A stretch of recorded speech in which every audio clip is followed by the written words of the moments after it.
రండి.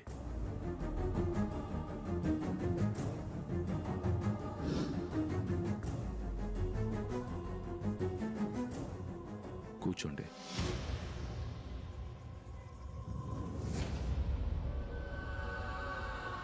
కూర్చోండి.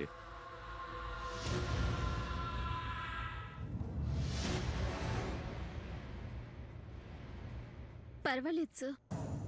భయపడకు, కూర్చో.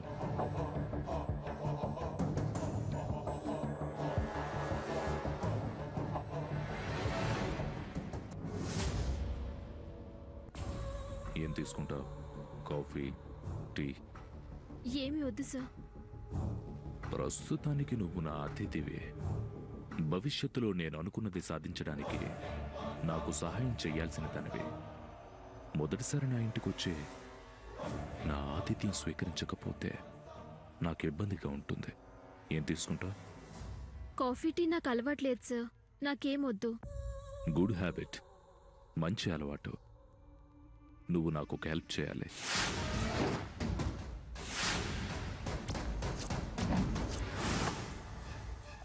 మీరు నాకు చేసిన ఉపకారానికి నేనేం చేసినా తక్కువే సార్.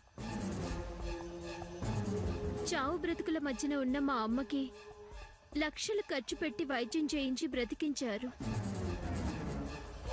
బాధ్యత లేకుండా తాగి తిరుగుతున్న మా నాన్నని తాకుడు మాన్పించి ఆటో కొనిచ్చి దారిలో పెట్టారు.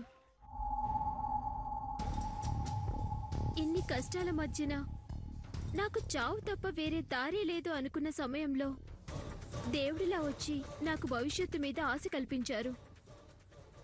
మీ రుణం ఎలా తీర్చుకోవాలో అర్థం కావడం లేదు సార్. గుడ్. రుణం తీర్చుకోవడం అనేది నాకు బాగా నచ్చిన మాట.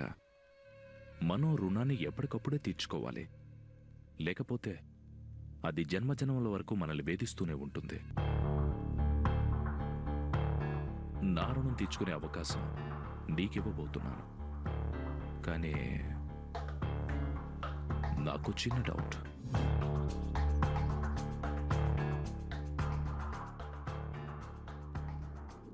ఏంటి సార్ అది? 199 మంది చేసిన సహాయానికి థ్యాంక్స్ చెప్తారు, లేదా రుణం తెచ్చుకుంటామంటారు. కానీ మాకు సహాయం ఎందుకు చేస్తున్నారని అడగరా? సార్, సమస్యల్లో ఉన్న ప్రతి ఒక్కరూ ఆ భారాన్ని మోయలేక ఆ క్షణం ఆదుకునే చేతుల వైపే చూస్తారే తప్ప తర్వాత జరిగే పరిణామాల గురించి ఆలోచించరు. ఎందుకంటే అప్పుడు పడుతున్న బాధ ప్రశ్నించాలనే వివేకాన్ని తొక్కేస్తుంది. వెరీ నైస్, బాగా చెప్పావు. ఇంతకీ నా జాబ్ ఏంటి సార్?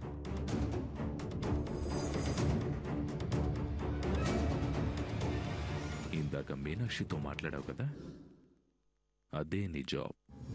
అదేంటి సార్? ఆ అమ్మాయితో మాట్లాడటమే నా జాబా? Very bad. సమస్యల్లో ఉన్నప్పుడు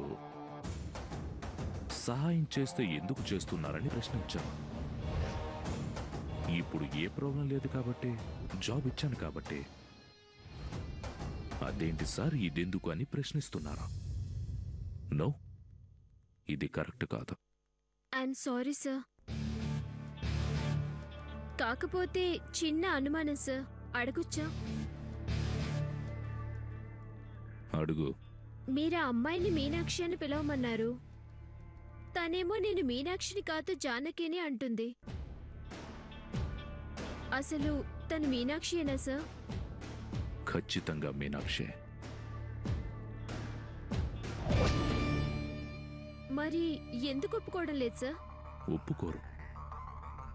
చిన్నపిల్లలు స్కూల్లో బలపం దొంగతనం చేస్తున్నప్పుడు మీరు చేశారని అడిగితే ఒప్పుకోరు.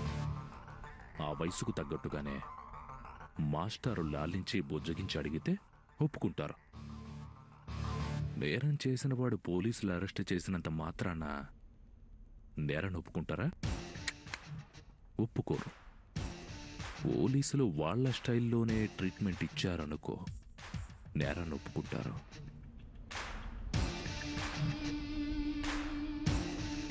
ఇది అలాంటిదే. అందుకే నాకు నీతో పని పడింది. ఇక నుంచి నువ్వే తనతో మాట్లాడాలి.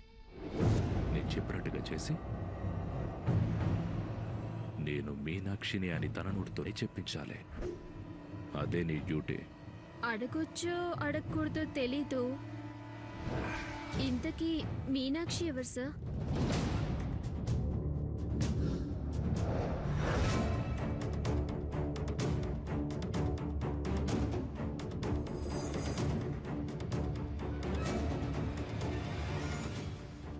నా భార్య.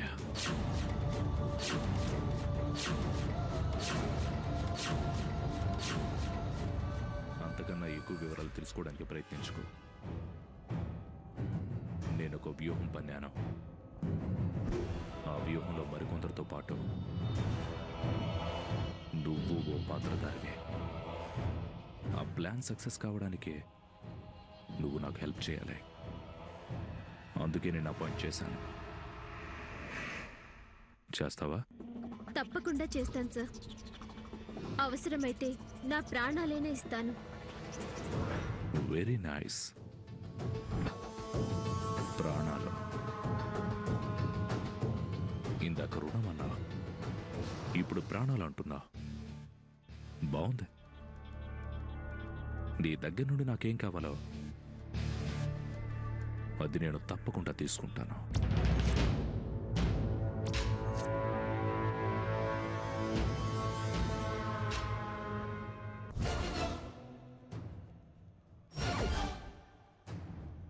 ఈ విషయం మన మధ్యలోనే ఉండాలి.